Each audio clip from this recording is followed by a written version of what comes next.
Brothers, this is Dr. Phil Chavez of the Men's Academy.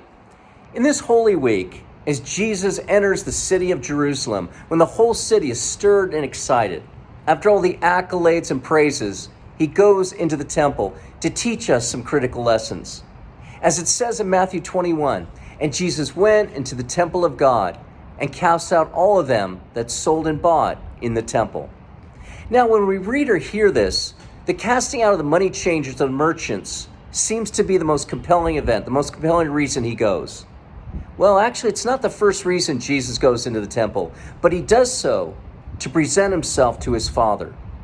Now, on the one hand, the fathers of the church teach an imitation of Christ. When you enter into a city, go to the first church. Honor God initially in the city before you go about your business.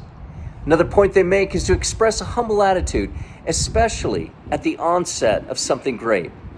Best to present ourselves to the Lord and put all our concerns at his feet before engaging in something difficult, as Jesus did in his enterprise of great suffering. God has to be brought into the picture for his strength, his guidance, his light. Now, brothers, we so often judge or measure our enterprises by our own weak or fallen minds instead of by the light that God brings upon the situation. Without it, we may misjudge things. Now, what God will do when we receive his light is he will start cleaning house. Again, as it says in Matthew, and he will cast out all of them who sold and bought into the temple. Where men are most deceived in their enterprises is more often than not some kind of monetary connection with them. As Jesus enters into the temple to purify it in his capacity, he gives us an example of purifying the temples of our own souls.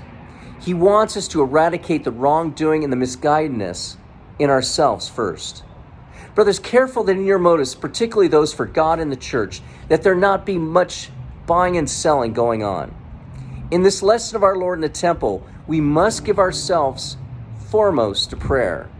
Again in Matthew it says, and he saith unto them, it is written, my house shall be called a house of prayer, but you have made it into a den of thieves. Often the church or the temple becomes a den when activism, ministries, donut sales, and otherwise other good things become the focus.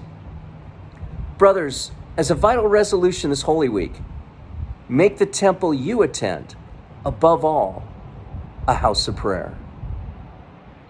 God be with you.